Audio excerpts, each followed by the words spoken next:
Hi and welcome. Here is Aditya Novotny, the 6 Nights of Fate, in preparation for the 12 Essential Holy Nights from Winter Solstice, 21st of December, till 6th of January, actually, 2024. So, what is this about? What are the Holy Nights? And what are the Nights of Fate or Nights of Lot or Oracle Nights?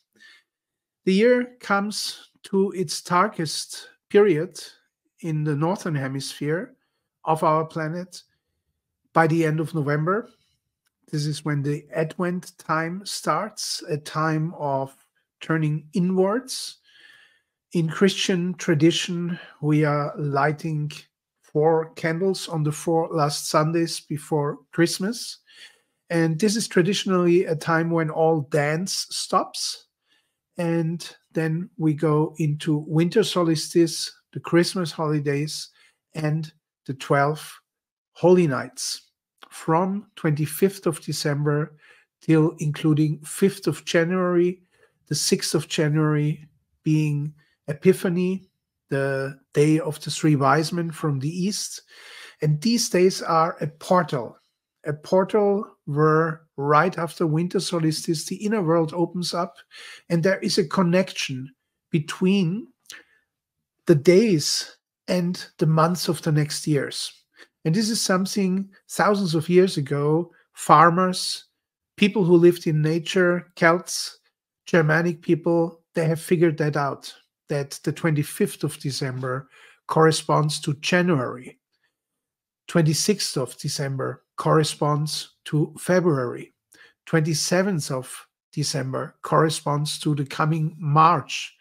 And that's quite an extraordinary find because it's not only a weather predicting tool, which is quite accurate, but it also shows other energies, other events, whatever happens to you during those 12 essential holy nights. And why do I call them not just holy nights, but essential holy nights?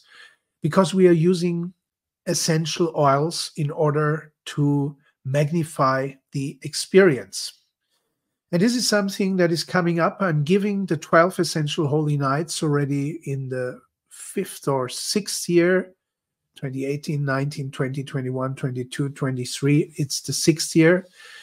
People love it. We have in the German edition over 1,600 participants, in the English edition over 500 participants. Why is that? Why is the international worldwide edition smaller than the German-speaking one? Well, because I'm a German speaker, I have mainly a German-speaking audience.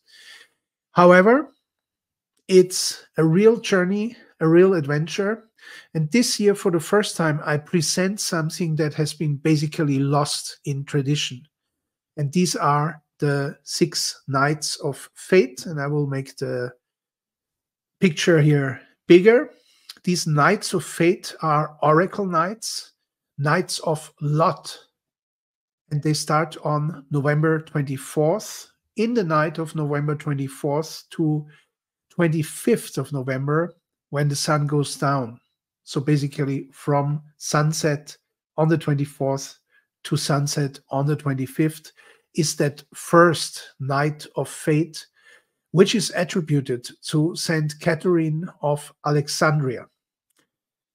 Before I go into the 6 nights, to give you an overview, let me just speak a little bit about what is it about, Nights of Fate, nights of casting the oracle or asking the oracle or casting a lot. Well, lot is an old word. It comes from los in the Germanic languages, and it means your fate, your lot. That's your lot, as they say. And also the word lottery comes from the word lot, which is another word for fate. And these nights, these 6 nights, first night, 24th to 25th of November, is showing you how you are centered within yourself, how you are with yourself and by yourself. Are you reflecting yourself? Are you in your strength? And this is what we are looking for in this night from 24th to 25th of November. We are looking for dreams. We are looking for thoughts, ideas, emotions, energies, and also things that happen during the day till the sunset of the 25th that are indicative, symbolically or actually indicative of certain developments.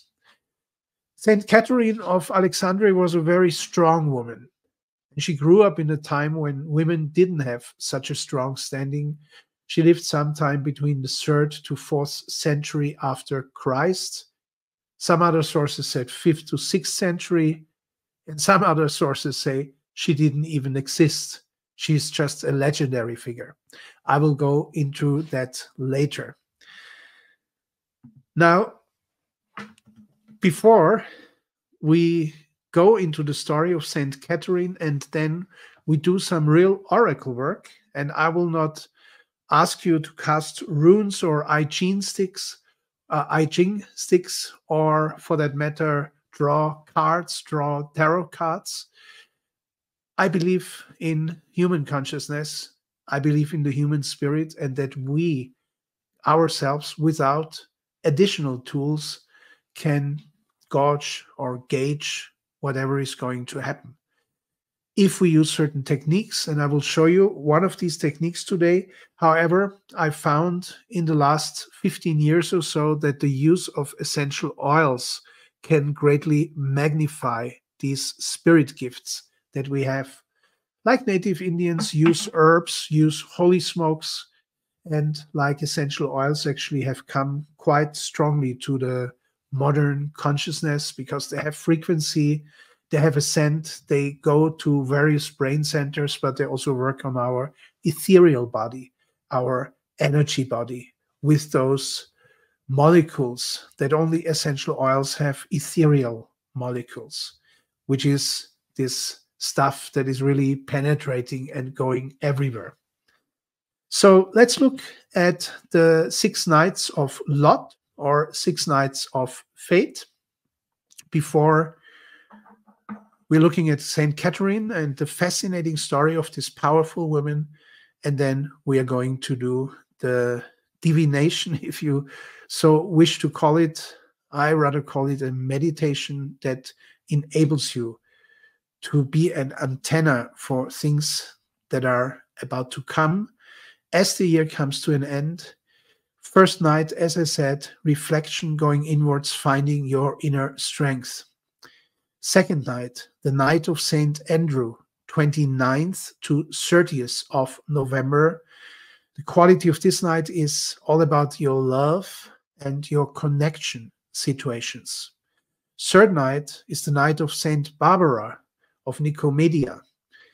She is actually in a triplet, basically, with St. Catherine and also with St. Margareta of Antiochia. So the third night, the night of Santa Barbara, is 3rd to 4th of December, and she's all about hope and protection and predicting or giving you a foreshadowing of what's in store for you in terms of hope and protection in the coming year, and more specifically in the 12 holy nights that precede the new year. Then we have the 4th night, and that's the night of St. Nicholas. And in the European tradition, St. Nicholas is basically Santa Claus. And he was a saint, he was a powerful man, and he's actually quite for justice, let's say, for faith, but also for freedom. So he doesn't judge you in that way. Still, he is checking you out. Where is your karma, basically? This is what we have in our tradition presented to children, that on the 5th of December, Santa Claus comes in the form of St. Nicholas. He brings another fellow with him called St. Ruprecht, or in the Alpine region called Krampus. Krampus, who is like rather a demon, like a devil, who is punishing the children that were not good. But the interesting thing is that that night really is like a reckoning. And you might feel it in your dreams in the night from 5th to 6th of December. Karmic things, fateful things that you have not come to terms with yet and that you may be faced with in the coming year. So basically, it's about fate or freedom. So, are you a slave of fate, or do you achieve freedom from these karmic connections? Then we have the fifth night, and that's the night of Saint Lucia. Saint Lucia from 12th to 13th of December. This is actually when the year is really the darkest in the northern hemisphere in that particular night. It's like 9 days before winter solstice. And here, really, we go into the dark, we go into the abyss, we go into the black night of the soul. And interestingly, here we have a saint who is called Lucia for light, Saint Lucy, you might call her. And she actually brings that inner light into the darkness, illumining the way. And then finally, just before winter solstice, we have the night of St. Thomas, 20th to 21st of December. And his sphere of influence is basically bringing things to an end and starting them anew. It's really the end of the year, just before winter solstice. And then the energies of the new year are coming, and it's a new beginning. So this is quite amazing how the whole year energetically is structured, how this has been observed for thousands of years, actually, by pagan people, by people who lived more connected with nature than we do nowadays. And they were really observing some natural laws, some principles that determine our lives, but also the life in general, the weather, and the energies, how they are unfolding. And this particular time of the year is a very important time to prepare for the new year. So I will hold live streams. This is the first live stream of 6 for free to give you all that you need to know, all that you wish to know. And I will give you in each live stream also an exercise how you can really take the most from these particular nights. So here we have St. Catherine, St. Catherine of Alexandria, very, very powerful woman. And you see her here with her insignia. One is a broken wheel, and there's a special story about that broken wheel. The wheel is, of course, a sign of the wheel of karma, the wheel of life, and the wheel of fortune. Why is it broken? You find out. Then we have, of course, the sword. The sword on the one hand, because she was beheaded with a sword. On the other hand, because the sword also stands for differentiation, for viveka, for determining right from wrong, for being non-manipulative or non-manipulatable, so to speak. And she was amazing, highly intelligent. She stood facing 50 and more bright men, the most intelligent men of her era, and she predominated them. She lorded it over them, not in a negative way, but in a very positive way. You'll hear the story. So her mind, her spirit was like a sword as well. And then we have other insignia. One is the cross, which is not depicted here. Then another one is the book, which has to do with wisdom. And what we see here is the palm leaves. And the palm leaves as a symbol of life, but also of other things. So let me go a little bit more into it. In case you like to know more about this fascinating woman, I give you the whole background, and then we come to the exercises of divination, of figuring out what the signs tell us in this particular night.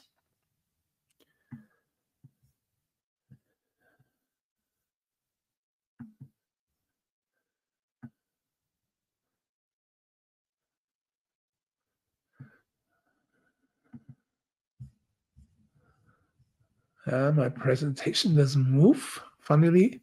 So let's stay there where we are.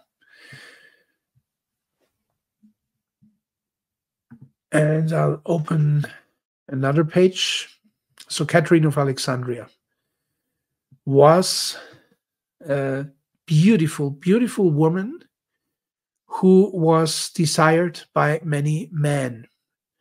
She was venerated as a martyr in the Catholic and also the Orthodox Church, and belonged to the group of the Virgines Capitales, Virgines Capitales, the four great holy virgins of Christian tradition. Holy Catherine is part of the 14 holy emergency helpers, and she helps particularly with problems of the tongue and with problems of speaking. But she's also the patron saint of learning, of universities, of philosophical faculties, and she is the patron saint of many churches. According to Christian tradition, she lived in the 3rd to early 4th century, and under the Roman Emperor Maxentius. Some others say under Maximinus, and some others say again under Maximian, she suffered the martyrdom. According to present research, she's just a legendary figure. The legend of St. Catherine probably goes back to another great woman called Hypatia of Alexandria. And she was a philosopher in the tradition of New Platonic philosophy, which has also some mystic aspects. And this is like nearly 1,000 years, like 850, 900 years after Plato lived. Quite interesting, brilliant woman, and she was a pagan. And she was actually killed by the Christians. Now, why is Catherine, St. Catherine, a Christian killing the pagans? It's like a complete turnaround.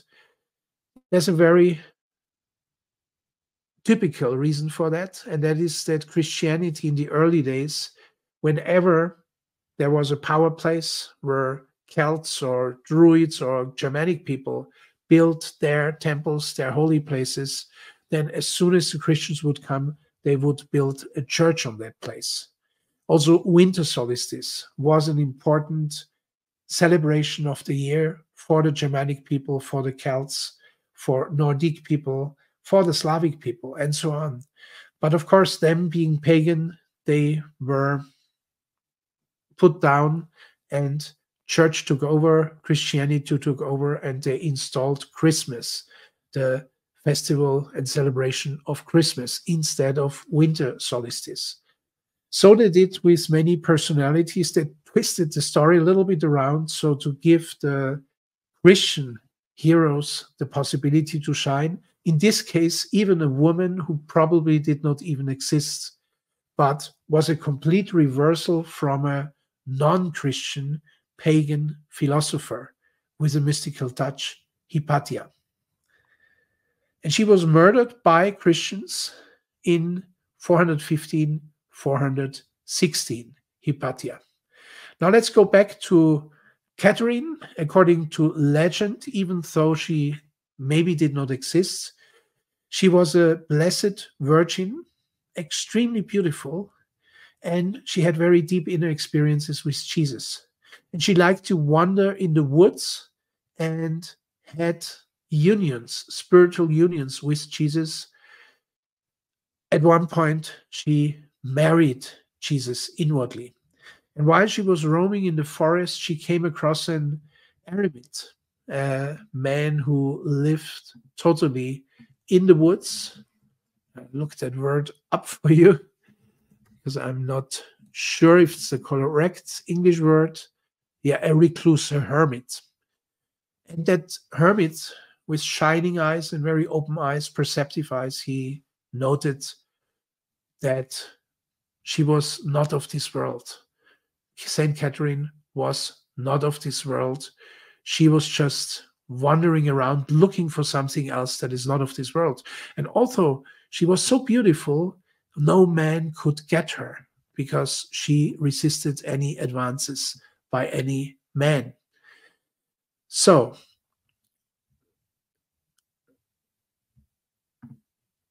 got to find my window again. It's late in the evening here. I beg your excuses. It's 2 in the morning.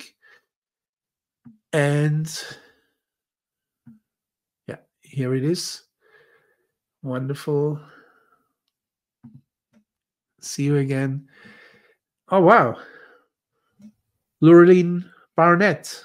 Very nice. You heard about her, but not in this depth. So we go deeper now into St. Catherine because it's really an amazing story. So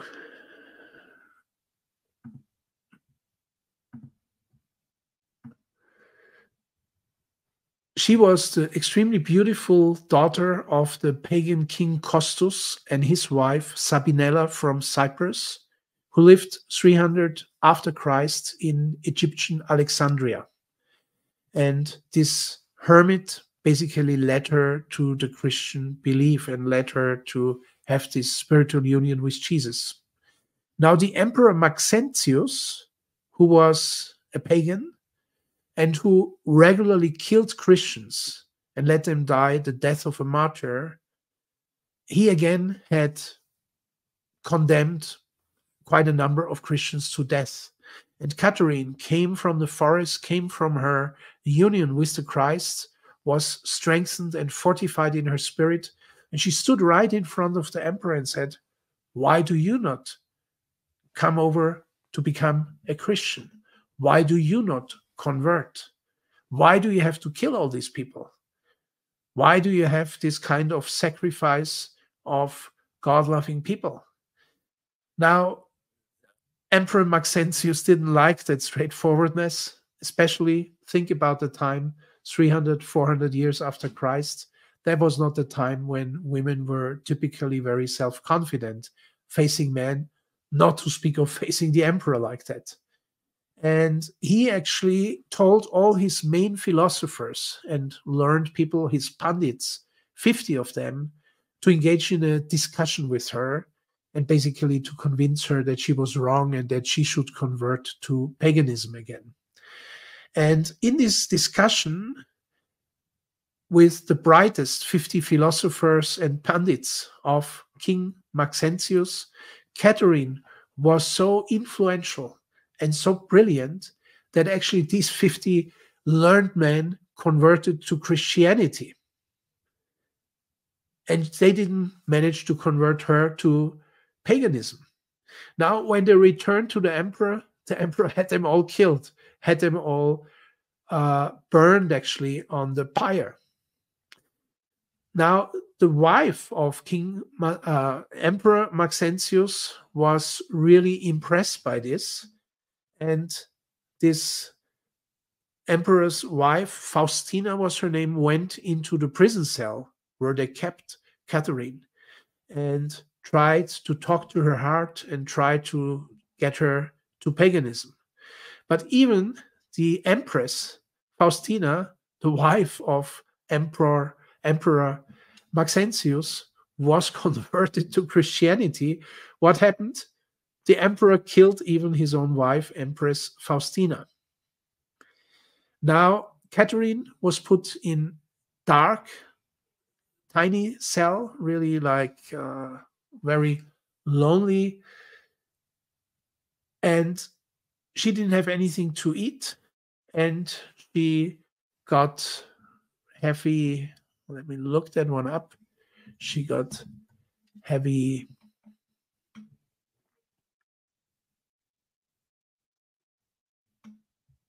thorns, basically, or spikes that were put on her. She was bleeding. But the interesting thing is that when she was bleeding, she was not bleeding blood. She was bleeding milk from her wounds. And she had some protection from an angel who came and who took care of her wounds. And a white dove came regularly to this little cell and brought her some food. Even Jesus Christ himself came to commune with her and strengthen her spirit, and prepare her for her martyrdom. Now, the martyrdom would happen on a wheel. She was actually attached to a wheel, and it was not really just one wheel, it was four wheels. Two wheels moving down and two other wheels moving up. And St. Catherine was to be put between these four wheels, and she was basically stretched to death. Also, on these wheels, there were spikes and saws, and it was really a terrible thing. Now, Catherine, out of understandable fear and desolation, she prayed very strongly, and an angel came who destroyed the wheel. This is why you see her pictured always with that broken wheel. That's an interesting symbol, because also it could be the wheel of fortune, it could be the wheel of karma, it could be the wheel of life that is being broken. And at the same time that that wheel, that was the torture instrument for St. Catherine, broke, 4,000 pagans near and far died, which is, of course, very hard to believe, but that's the legend. Nonetheless, she was killed by beheading with a sword. That's why sword is one of her symbols. The other reason, as you remember, is her differentiation power, her viveka, decide right from wrong, decide essential from non-essential, decide or determine divine from undivine. So she couldn't be manipulated. And her mortal remains were brought to the mountain Sinai. And 500 years later, the remains, her relics, were found there on Mount Sinai in today's St. Catherine Monastery. They are kept. And from the tomb, even today, still oil is coming out. Oil is leaking out that is believed to have healing powers, which is quite an interesting story. As I told you, modern research says no, she didn't exist. She was actually basically a Christian version of Hypatia, the pagan philosopher, mystic philosopher lady who lived a little earlier than her. And Hypatia was an ancient mathematician, astronomer, astrologer, and philosopher. She was teaching in Museion of Alexandria, and as a representative of a non-Christian philosophical mystic tradition. And these new Platonic people, they had some really interesting rites, like they were sleeping for a long time, kind of a trance sleep to get a higher states of consciousness. She was, of course, not liked at all by the Christians. During a power struggle with prefect Orestes, the Patriarch Kirill of Alexandria took 500 monks who were actually more like warrior monks out of the desert in the city. And these were, of course, Christian warrior monks, and they, all 500 of them, which is again another unbelievable number, took that old philosopher woman. At that time, she was already 60 years old, brought her to the church Caesarion, stripped the clothes of her so she was naked, and killed her with glass and with bricks. And then they cut her corpse and burned her corpse. So that's a real cruel thing, but that's the historical person, Hypatia, who really existed. Now let's go back to St. Catherine, who was the legendary version of Hypatia, turned Christian, turned holy. Relics of St. Catherine, as I told you, were kept at the Basilica of the St. Catherine Monastery in Sinai, at the foot of Jebel Musa, and her remains were actually found in the 8th or 10th century. The cult of St. Catherine is known since the 7th century. So she was an amazingly popular saint, even though she probably didn't even exist. For centuries, she was one of the most popular saints of the Catholic, of the Anglican, and of the Evangelic Church. And her festival day is 25th of November, which is why the night from 24th of November to 25th of November is St. Catherine's night. Then, of course, they excommunicated her in the 15th, 16th century. They actually took her out of the calendar of the saints. In 1969, that again was confirmed that she didn't exist and she was not a saint. But then, interestingly, by 2002, the Vatican put her back into this collection of Christian saints.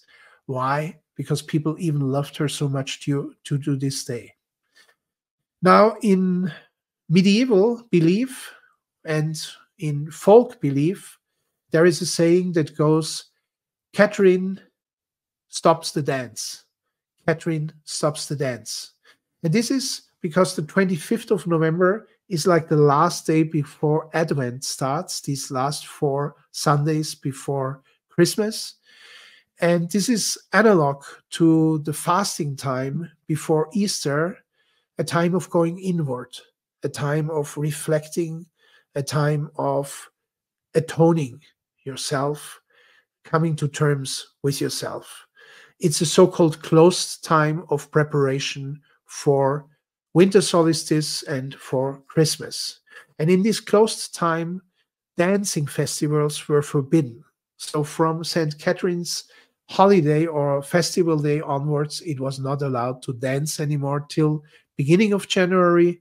Then again, dance festivals could happen, and then again, the fasting period would start, and then all the way till Easter, it was again forbidden to dance.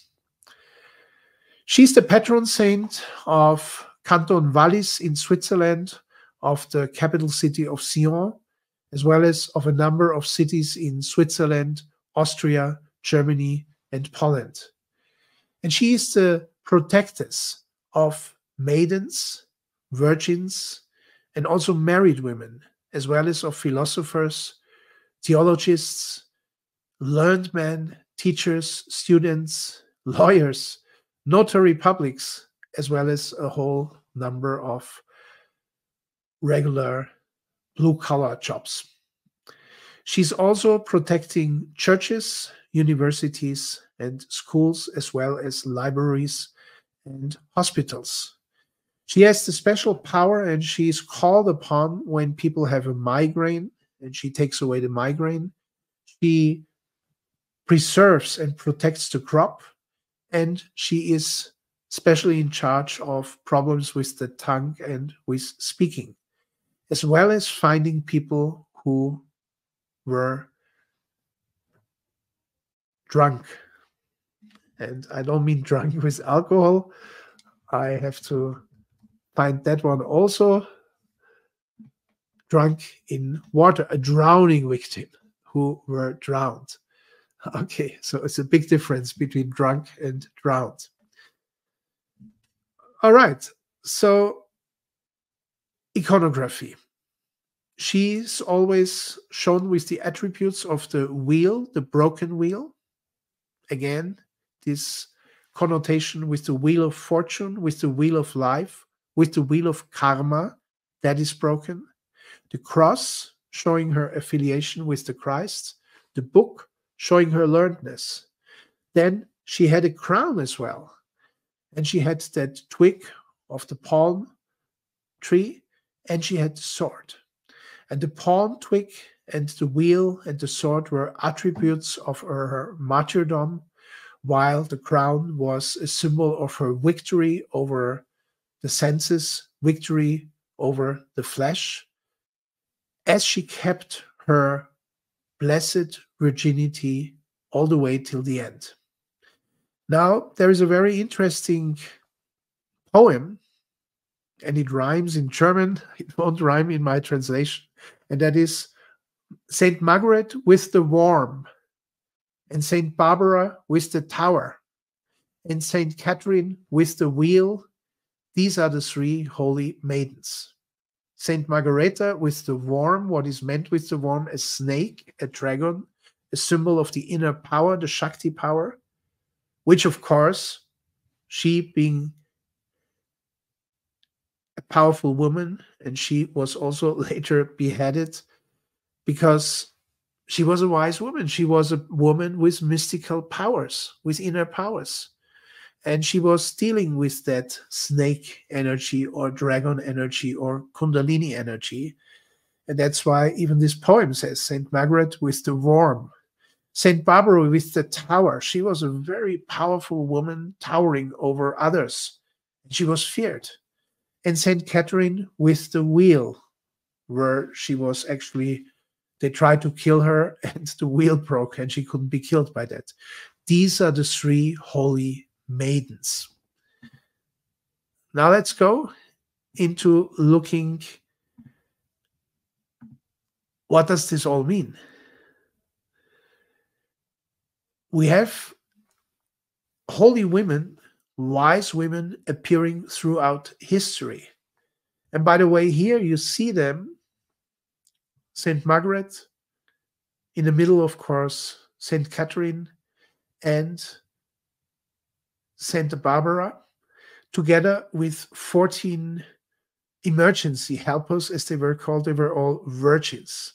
And they were very pure and very powerful. And none of the worldly rulers could rule it over them. When we look at holy women, especially three holy women, we first think of thousands of years ago, the Hindu mythology of Durga or Maheshwari, God the Mother coming down and manifesting Lakshmi, the goddess of fertility and wealth and beauty.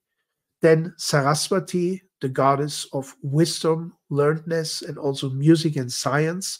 By the way, Saraswati would very well fit with Saint Catherine. And then, of course, Kali. Kali, the goddess, the female goddess representing God, the power, and killing all the demons. Why am I mentioning Durga and Lakshmi, Saraswati, and Kali? Because with the three holy virgins from Greece and Rome, Mediterranean area, we have a very similar story. The mother is Sophia, the wisdom. The daughter number 1 is Fides, Fides, the faith. Daughter number 2 is Spes, the hope. And daughter number 3 is Caritas, the love. Caritas, love, care, in the English language comes from caritas. So Fides, faith, Spes, hope, and Caritas, love, are the daughters of Sophia of wisdom. And they are manifested women like Durga, Lakshmi, Saraswati, and Kali, although they are called goddesses. Then we have the three holy maidens whom we talked about, who you see in the picture on the right, Catherine of Alexandria, Margareta of Antiochia, and Saint Barbara of Nicomedia. Well, Antioch or Antiochia, not sure. And they are here in the group of the 14 holy helpers. Then we have the three Marys, and this is quite interesting when we talk about essential oils, because as you might know, Mary Magdalene, who was an Isis priestess or Isis priestess, and who was great in anointing sick people with holy oils, essential oils, anointing oils, and who even anointed Jesus, the feet of Jesus, with spikenard oil, later on anointing even his head. After the Last Supper, just before he was crucified, she was an initiate in all the rites, in knowing what to do with oils on a very high level. And they had to flee when Jesus was gone, when he ascended to heaven. Then basically the male group around St. Peter really took over. They didn't like Mary Magdalene already while Jesus was around, but Jesus kept protecting her.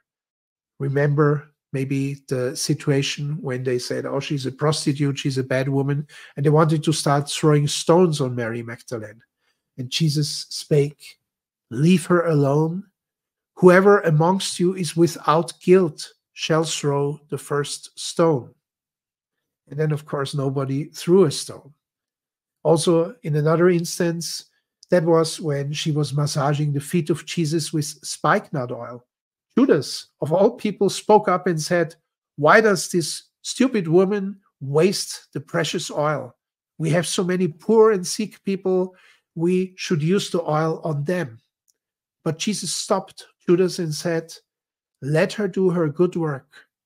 You will not have me forever, but you will have the sick people and the poor people for a very long time, and you can still help them." So Jesus knew already that he would be gone soon. And quite interesting that Judas even dared to say these words like waste the spikenard oil on the feet of Jesus himself. Anyway, so Mary Magdalene had to flee. St. Peter was building his power base, which later became the Vatican. And of course, he himself was crucified upside down in Rome, which is maybe the irony of the whole story, but still what he built, the church that he built, exists to this day. And back then, as probably even now, it was not so friendly towards women. So Mary Magdalene fled, and she fled with Sarah, who you might know is a very important name. She fled with Mary, the sister of Lazarus, Martha, the other sister of Lazarus. If you remember the story, the two sisters, where Jesus is the guest and Mary just sits at his feet, and Martha is preparing food in the kitchen. And after a while, it gets too much for Martha. And she comes out and says, "Oh, Jesus, why can you not tell her to help me cooking?" And Jesus said, "Mary has chosen the good part, and it will not be taken away from her. You, Martha, go back in the kitchen and cook." This was not verbatim from the Bible, but this was the gist of it. Quite interesting. So basically, Mary, the one sister of Lazar, was sitting at the feet of Jesus, venerating him like a Bhakta yogin or like a Bhakta yogini. And Martha, she was doing all the work. She was like a Kama yogini. And Jesus gave preference to the Bhakta, to the devotee. Quite interesting. Now also, Mary Magdalene fled with Mary Jacobus or Mary Jacobi and Mary Salome, as well as with Lazarus, Sidonius, and Maximus. They came on land in the south of France in Les Saintes-Maries de la Mer, which means translated the Holy Marys that came from the sea. And Sarah and Mary Jacobi and Mary Salome, they stayed in Les Saintes-Maries de la Mer, while Mary Magdalene still went on north to Saint-Maximin-la-Sainte-Baume.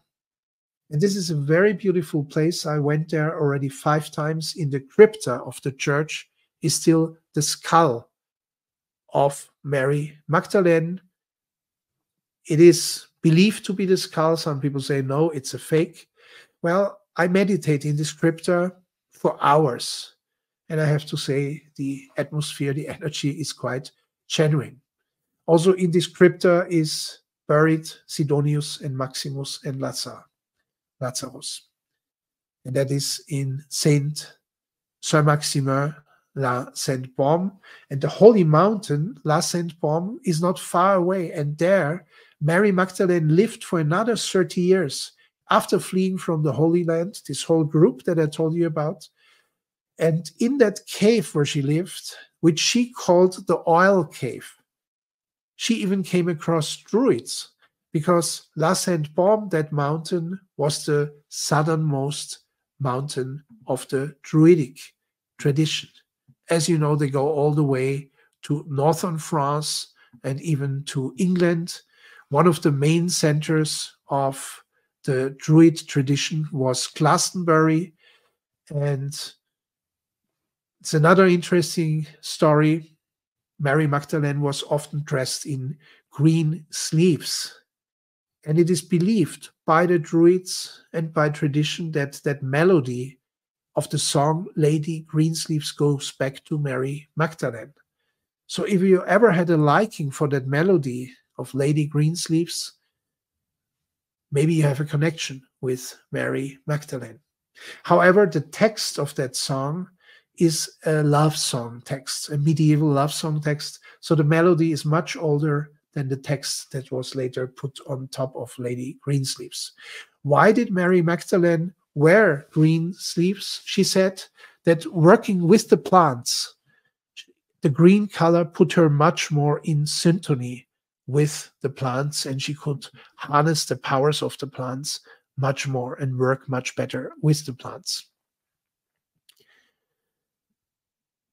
So let's go on. We could talk endlessly about that, but I'm sure you want to hear about some others as well. And the others here are the Norns. The Norns, and that's another fascinating thing, actually from the Nordic tradition, from Scandinavia.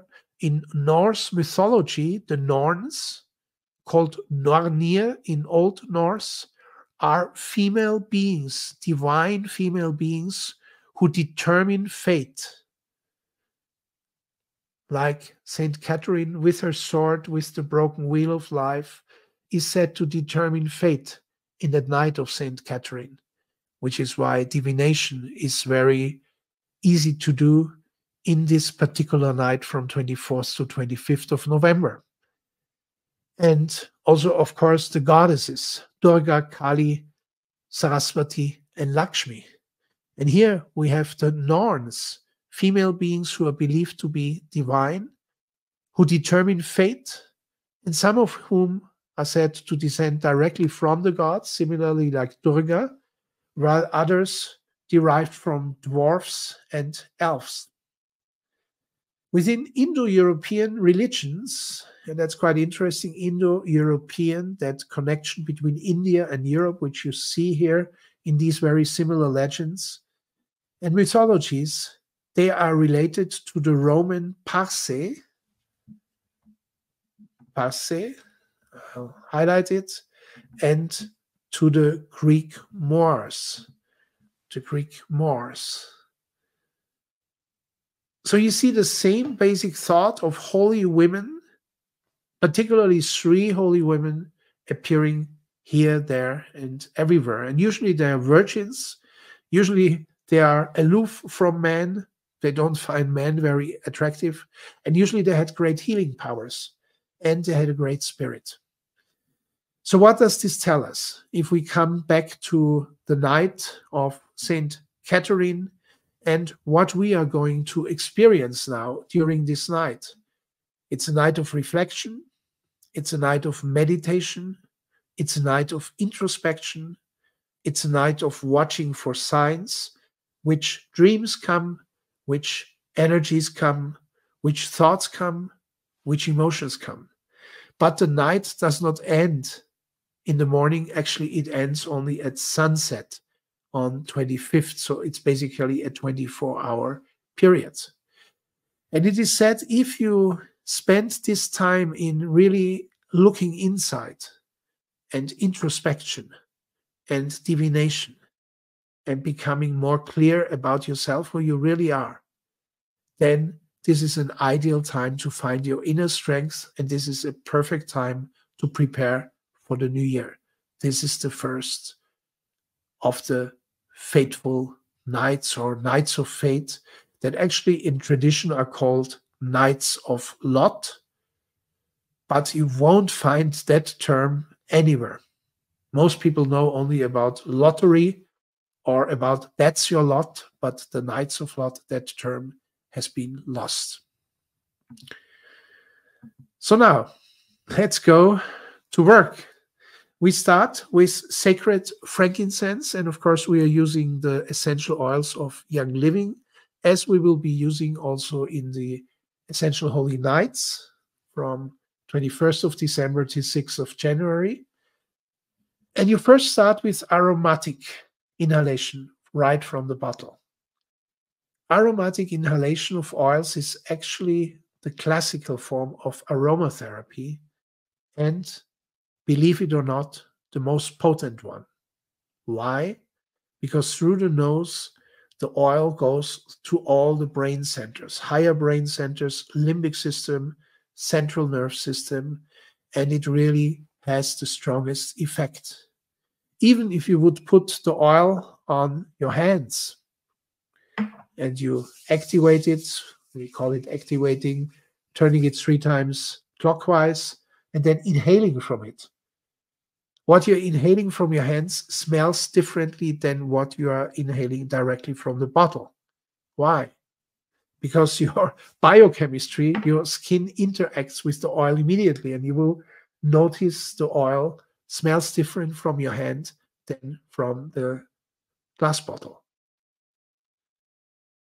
So breathe it deeply, and frankincense or sacred frankincense, I'll tell you a little bit about it right afterwards. By the way, here we have another beautiful picture of St. Catherine. Well, is it beautiful? She looks a little bit melancholic, but maybe that's the style of the art back then. Here you see her, by the way, with the palm leaf or the palm twig insect, quite interesting. So she was in sympathy with nature. And by the way, look at this.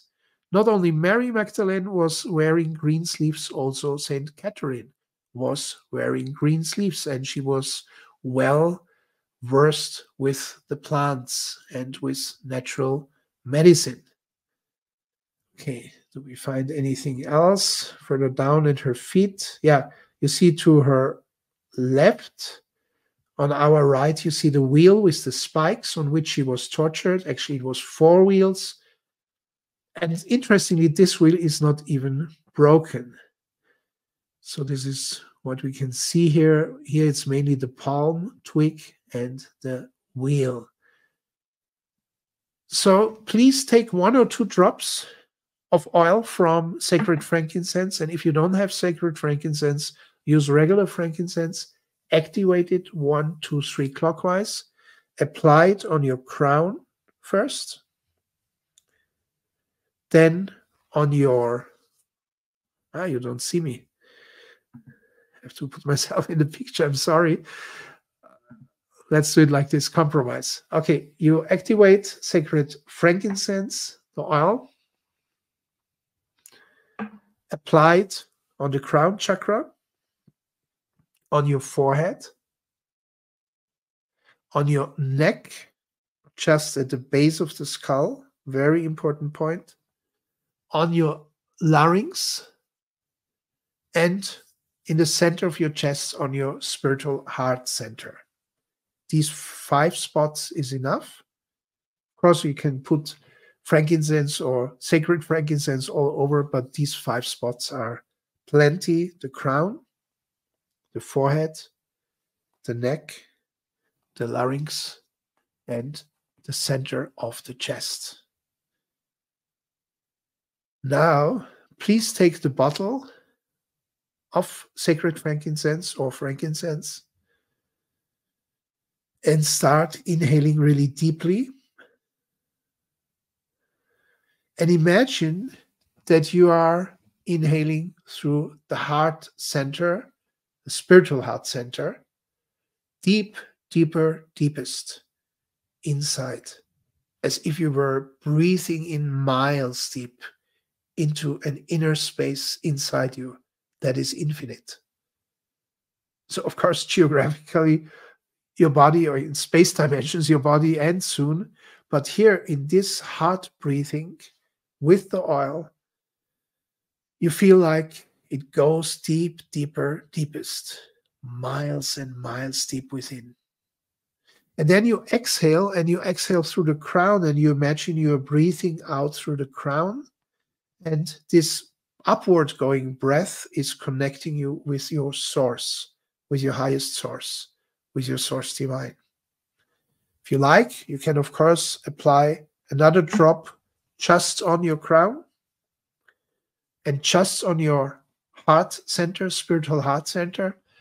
But the main thing is now really that you stay inhaling from the bottle.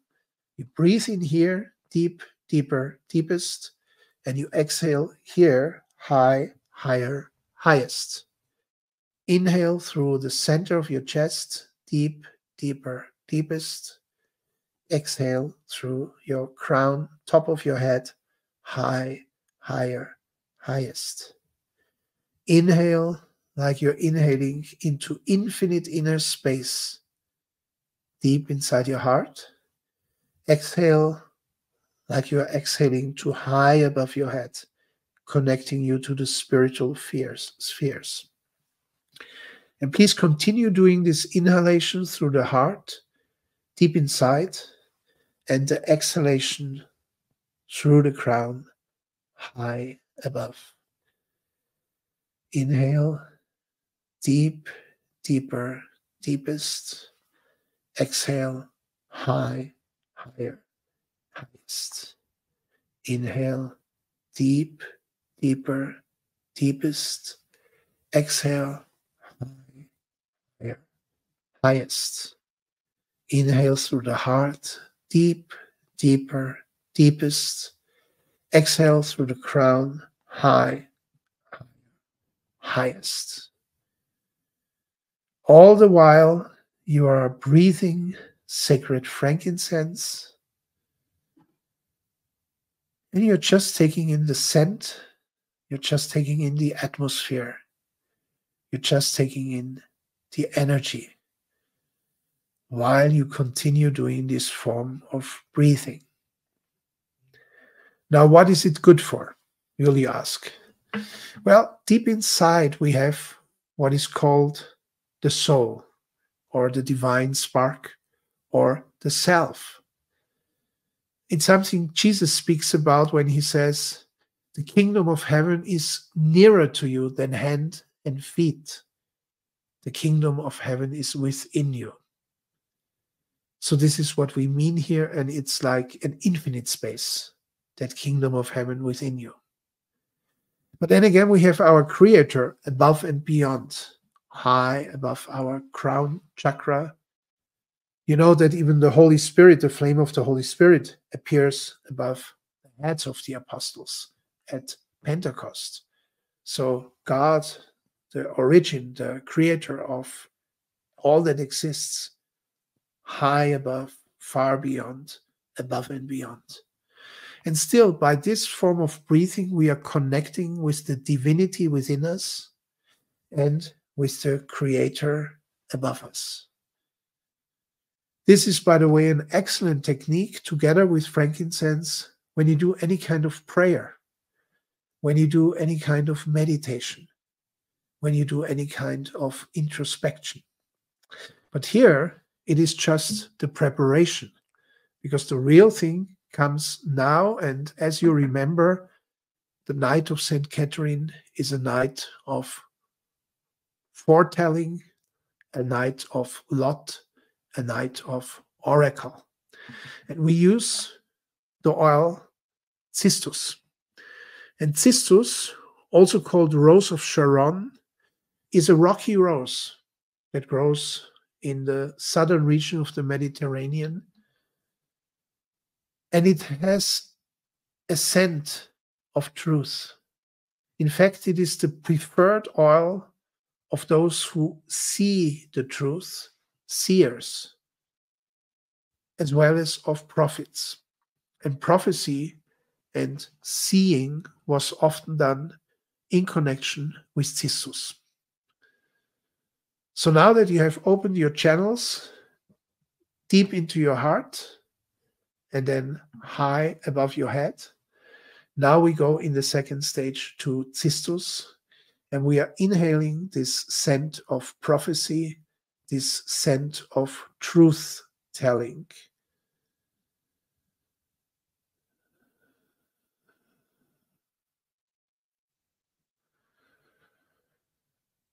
And with each breath, feel what the scent does, what your breath does. Naturally, you can also apply cistus on these two spots, the heart center in the center of your chest and the crown center on top of your head. If you wish, of course, you can put on your forehead. But really, cistus is all about the heart, your inner truth, your inner strength, your inner divinity, and high above the divine truth. Also, you can inhale from your hands if you wish.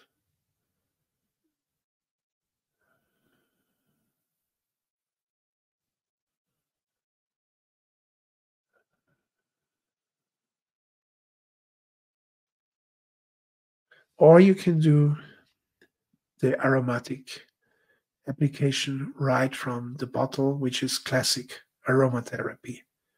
The main thing about it is do it at least for 3 to 5 minutes. Most people I know, they smell a little, 10 seconds later, they put the bottle down. Real aromatherapy is minimum 3 to 5 minutes concentrated, inhaling and absorbing right from the bottle.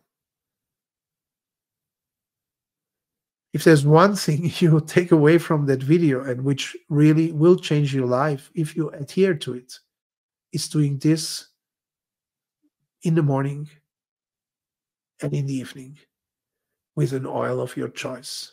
3 to 5 minutes direct inhalation will change your biochemistry, will change your neuroplasticity, your brain will grow, will change your nerves, will change your energy, will change your happiness.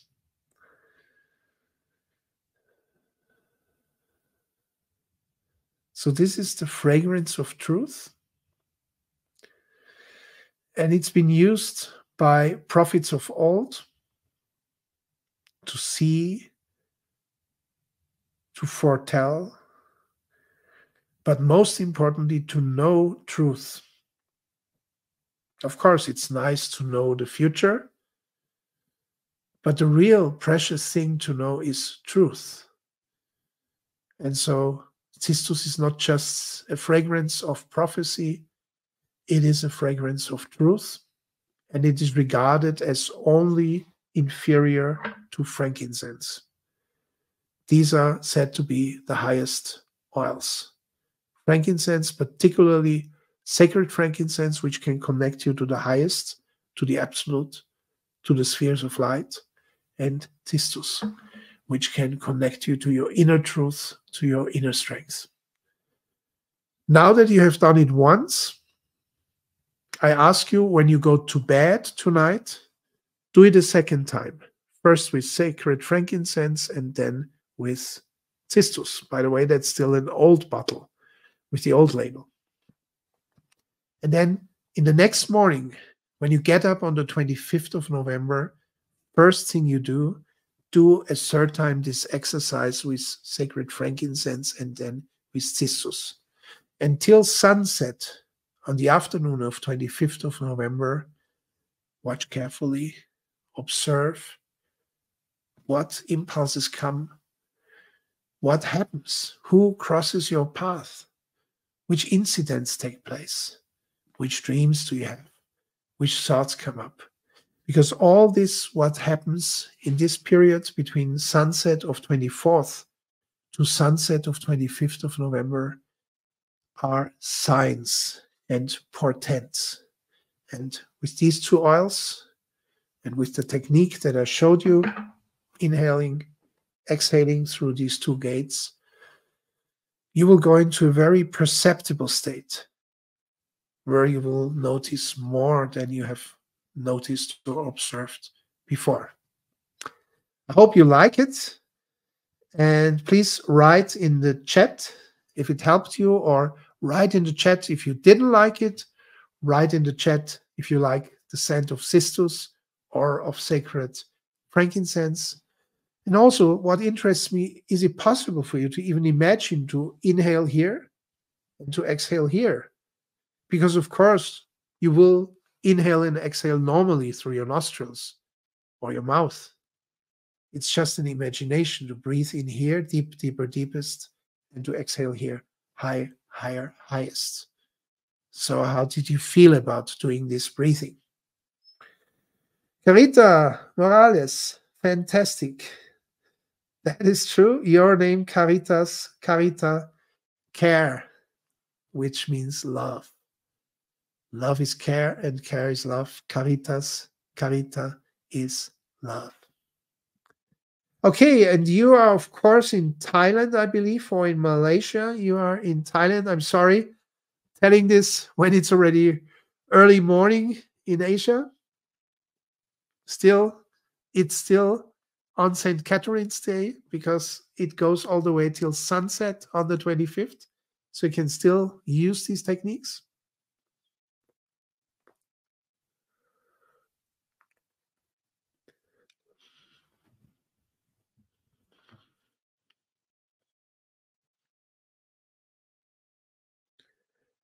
Great. Carita, just by doing this technique, you feel you are already receiving some truth. I love it. And yes, of course, you are in Thailand.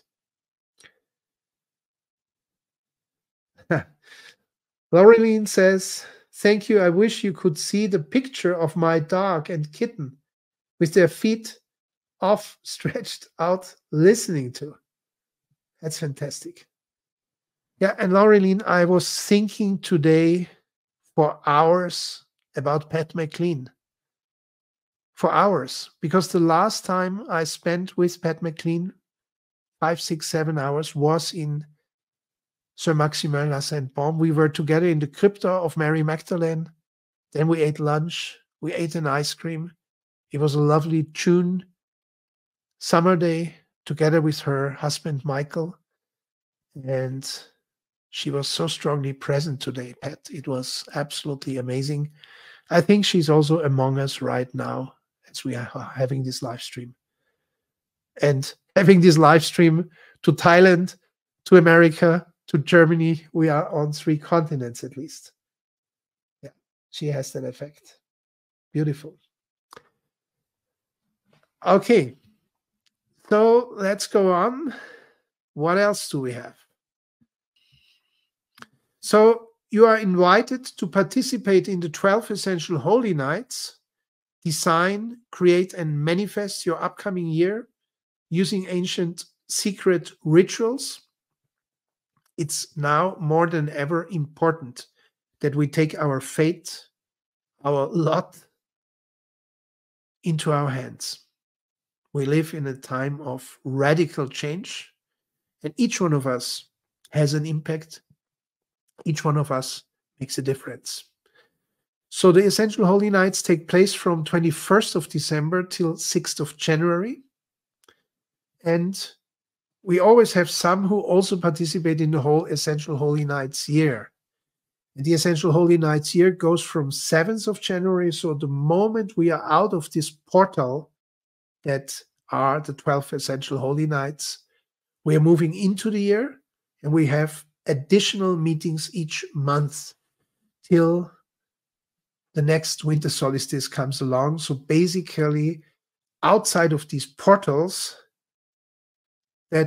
or this big portal, which is the Holy Nights, the year actually happens from 7th of January till 20th of December. And I'll give live streams.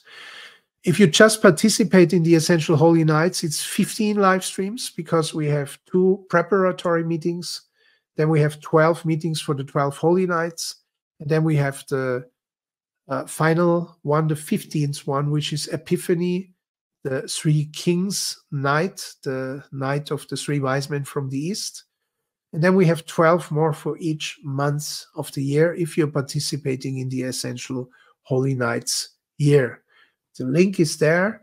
And when I'm finished with the live stream, because I'm streaming to various Facebook groups, and I'm streaming to LinkedIn, and I'm streaming to YouTube, so I will post the link later on. Also, if you're a participant already, and you started in 21 or 22, 23, then it's still valid because you have a 3-year ticket. But if you started already in 2020, then now would be your 4th year, then you would have to renew your ticket. And I will create some repeater code, some repeater bonus that you pay a much smaller price if you're a repeater and you want to go for another 3 years. But I think most of you are good because you started in 21 or 22 or 23 and you have 3 years. Now, what are we dealing with? Here is just a selection of the 47 essential oils and oil blends that we'll be using in the 12 essential holy nights and throughout the holy night year. And these oils really have an effect. They really change you, especially in the way we are using them, because we have different ways of using them for each oil, basically, to really maximize the impact the oils have on you.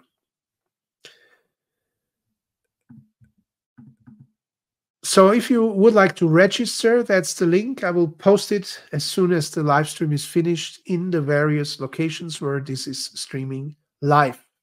And if you click on that link, then this page will open up and you scroll down that page and then you find the 3 categories. There's 3 ways to participate. Just the 15 days or the 15 plus the 12, the 27, that's the whole year in addition to the holy nights. And there's even a third option for those who wish to be counseled personally.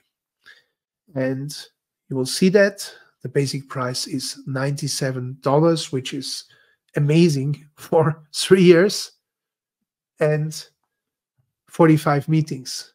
If you just have the basic version with 15 meetings times 3, 45 meetings. So it's a lot of value. Basically, it's just like $2.10 per meeting. And probably, well, you get additional, you get the Nights of Fate right now for free anyway. And this will not be the last. This is just the first. We have the other 5 Nights of Fate coming up. So write down the date. 29th to 30th of November is the next one. St. Andrew, Love and Connection. 3rd to 4th of December is St. Barbara, Hope and Protection. Then the 4th night is 5th to 6th of December, St. Nicholas, Faith and Freedom. 12th to 13th of December, the darkest night, St. Lucia, Darkness and Light. And finally, just before Winter Solstice, St. Thomas, 20 to 21st of December. And that night signifies the end of the old year, and with Winter Solstice, the beginning of the new year. And again, a reminder, it's from sunset to sunset. So these nights are basically from sunset to sunset. I know it's a little bit confusing. It's not just the night, it's also the day. It's basically a 24-hour period. And I hope to see you also in these 5 next live streams. They're all for free for you. You can invite your friends. I will leave them posted wherever you're seeing them now. And I'll put the link down below. So those of you who would really like to go on to do the journey, you can join the 12 Essential Holy Nights, or even the 12 Essential Holy Nights from 21st to 6th of January. And on top of it, the Essential Holy Nights here. So remember, what do you do before you go to bed? You do this ritual one more time with sacred frankincense and with cistus. What do you do when you get up in the morning on the 25th? You do this ritual with these 2 oils a 3rd time. And watch, observe. And if you're living in Thailand, if you're living in Hong Kong, if you're living in Malaysia, and it's already the 25th, no harm. You are in the morning of the 25th. Do it a 2nd time at noon, and do it a 3rd time at sunset. This is still within the Catherine energy, the energy of St. Catherine's Day. Thank you so much. Bye for now.